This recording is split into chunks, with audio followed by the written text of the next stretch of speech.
Saudi আরবে কাফালা সিস্টেমের অত্যাচারে শীর্ষ অবস্থান করছে বাংলাদেশের শ্রমিকরা। কাফালা সিস্টেমে উল্লেখযোগ্য সংস্কার। আসসালামু আলাইকুম। সৌদি আরবের কাফালা আইন 7 দশকের একটা পুরনো আইন, যেখানে 1950 সালে প্রবাসী যে শ্রমিকরা ছিল, সৌদি আরব যখন তেল সম্পদ উত্তোলনের পর তাদের অর্থনীতি যখন প্রচণ্ড বুম করতে থাকে এবং প্রচণ্ড তাদের যথেষ্ট পরিমাণ নগরায়ন এবং তাদের যে ইনফ্রাস্ট্রাকচার সেইগুলো নির্মাণের জন্য যখন তাদের প্রচুর পরিমাণ শ্রমিকের প্রয়োজন পড়ে, যেহেতু তাদের দেশের শ্রমিক স্বল্পতা রয়েছে, তাই তারা বাইরে থেকে শ্রমিক আনা শুরু করে। এখন এই যে বিশাল সংখ্যক একটা শ্রমিক তাদের দেশে প্রবেশ করতে থাকে, সেই শ্রমিকদেরকে নিয়ন্ত্রণ করার জন্য বা একটা বাই রোটেশন, একটা রুলস রেগুলেশন এবং একটা ডিসিপ্লিনের ভিতরে রাখার জন্য তখনকার সময় সৌদি সরকার কাফালা আইন নামে এক ধরনের আইন চালু করে।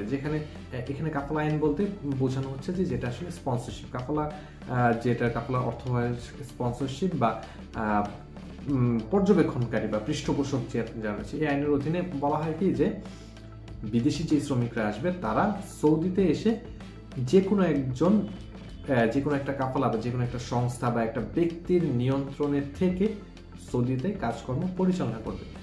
এই আইনটা কিন্তু করা হয়েছিল একটা মহৎ উদ্দেশ্যকে সামনে রেখে, যাতে যারা আসছে তারা যাতে বিক্ষিপ্তভাবে বাইরে না পড়ে যায়, তাদের জন্য এক ধরনের অভিভাবক থাকে। সৌদি আরবের ক্ষেত্রে স্থানীয় অভিভাবক থাকে, সেইটার উপরে কিন্তু ভিত্তি করে আইনটা করা হয়।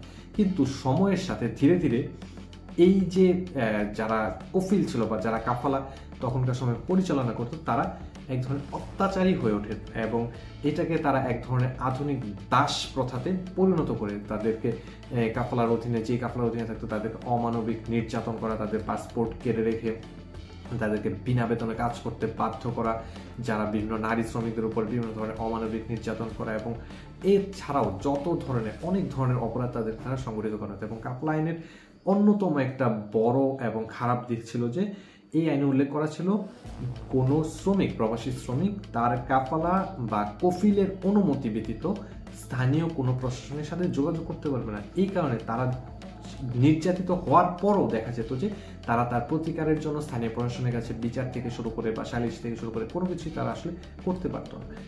এই ব্যাপারগুলো নিয়ে যখন তীব্র ধরনের প্রতিবাদ ওঠা শুরু করে এবং এই ইন্টারনেট এবং আধুনিক যোগাযোগ প্রযুক্তি যখন অ্যাভেলেবেল হয়ে যেতে থাকে, সামাজিক যোগাযোগ মাধ্যম যখন অ্যাভেলেবেল হয়ে যেতে থাকে 2004, 5, 6 সালের পর থেকে এই তথ্যগুলো মিডিয়াতে আসা শুরু করে। এবং এই মিডিয়াতে আসার কারণে দেখা যায় যে এগুলো নিয়ে জোরালো প্রতিবাদ উঠতে থাকে পৃথিবীর বিভিন্ন প্রান্ত থেকে, বিভিন্ন মানবাধিকার সংস্থা থেকে বিভিন্ন ধরনের জোরালো প্রতিবাদ উঠতে থাকে। এবং সেই প্রতিবাদের অংশ হিসেবে তাদের উপর এক ধরনের চাপ তৈরি হতে থাকে ইন্টারন্যাশনালি, শ্রমিক সংগঠন থেকে, মানবাধিকার সংগঠন থেকে।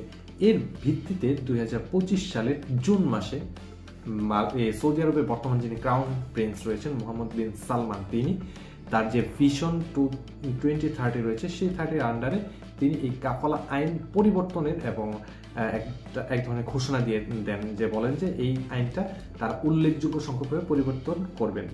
বর্তমানে প্রচার হচ্ছে যে কাফালা আইন বাতিল হয়ে গেছে, কিন্তু ব্যাপারটা আসলে এরকম না। কাফালা আইন বাতিল হয়ে যায়নি বা বাতিল করে আদৌ পরিচালনা করা আসলে সম্ভব না। কারণ আপনারা জানেন যে সৌদিতে বর্তমান সময়ে প্রায় 1,30,00,000 বা 40 লক্ষ বা এটা নিবন্ধিত বা তারও অধিক সংখ্যক প্রবাসী কর্মী সেখানে অবস্থান করছেন। এখন যদি হুট করে এক মুহূর্তে তাদেরকে কাফালা আইন বাতিল করে দেওয়া হয়, তাদেরকে যদি ফ্রি করে দেওয়া হয়, একদম ফ্রি করে দেওয়া হবে, একদম উন্মুক্ত করে দেওয়া হয়, তাহলে সৌদিতে এক ধরনের বিশাল বিশৃঙ্খল অবস্থা তৈরি হবে। এই কারণে আসলে তারা কিন্তু পুরোপুরি বাতিল করেনি, যদিও অনেকেই প্রচার করছেন তারা কাফালা আইন বাতিল করেছে। বাতিল না করে তারা এর ভেতরে একটা উল্লেখযোগ্য সংস্কার করেছে, এবং এই সংস্কারের মাধ্যমে তারা আশা করছে যে অসঙ্গতিগুলো রয়েছে, যে অভিযোগগুলো উঠেছে, সেই অভিযোগগুলো আসলে এই সংস্কারের মাধ্যমে নিয়ন্ত্রণে আনা সম্ভব। যেমন সবচেয়ে বড় অভিযোগ ছিল তাদেরকে নির্যাতন করা, তাদের চাকরি পরিবর্তন করতে না দেওয়া, যে পাসপোর্ট জমা রেখে দেশে আসতে বাধা দেওয়া, এবং যে স্থানীয় প্রশাসনের কাছে যে তাদের যাওয়ার অনুমতি ছিল না সেই তার মাধ্যমে তাদেরকে নিয়ন্ত্রণ করা। এই ধরনের অভিযোগগুলোর প্রেক্ষিতে সৌদি সরকার মোটামুটিভাবে বেশ কিছু পরিবর্তন নিয়ে আসে এই আইনে। তার ভিতরে সবচেয়ে বড় পরিবর্তনগুলো হচ্ছে যে এই যে পাসপোর্ট জমা রাখার ব্যাপারটা, যেটা আগে কফিল বা কাফালার কাছে দিয়ে রাখতে হতো, এটা বর্তমানে এই কর্মীরা নিজেরাই সংরক্ষণ করবে। তাদের কাছেই পাসপোর্ট এবং থাকবে, এবং তারা যদি চাকরি পরিবর্তন করতে চায় তাহলে সেক্ষেত্রে তাদের কফিলের অনুমতি বর্তমানে নিতে হবে না। তারা যদি দেশে ফিরে আসতে চায় তার জন্য তাদের কফিলের অনুমতি নিতে হবে না, তারা তাদের নিজেদের ইচ্ছা মতো দেশে ফিরে আসতে পারবে, চলে আসতে পারবে। এবং এই যে কাফালা শেষ হয়ে যাওয়ার পর, একটা কাফালার মেয়াদ শেষ হয়ে যাওয়ার পর নতুন কাফালার মেয়াদ বাড়ানোর জন্য বা কাফালা পরিবর্তন করার জন্য তাদের পূর্ববর্তী কফিলের অনুমতি নিতে হবে না। এই পরিবর্তনগুলোই আসলে নিয়ে আসা হয়েছে। এখন তাহলে যে কাফালা সিস্টেম, যে সিস্টেমটা রয়ে গেল তার অধীনে আসলে কি থাকছে? তার অধীনে আসলে থাকছে এই যে শ্রমিকদের বাসস্থান, তারা কোথায় থাকবে, তাদের যে বাসস্থানের যে নিয়ন্ত্রণের ব্যাপারটা, এবং তাদের কর্মস্থলে তাদের যে নিয়ন্ত্রণের ব্যাপারটা, তাদের যে লিপিবদ্ধ থাকার ব্যাপারটা, এই ব্যাপারগুলো থেকে যাচ্ছে কাফালা আইনের অধীনে। আশা করি বুঝতে পারছেন। ভিডিওটি ভালো লাগলে লাইক, কমেন্ট এবং শেয়ার করে ওনাকে দেখার সুযোগ করে দিন। ভিডিওটি যার জন্য উপকারী মনে হয় তাকে শেয়ার করে জানার সুযোগ করে দিন। সৌদির ভিসা এবং প্রবাসী যে কোনো খবরাখবর সম্পর্কে জানতে চ্যানেলটি সাবস্ক্রাইব করে অল বাটন অন করে রাখুন। ধন্যবাদ।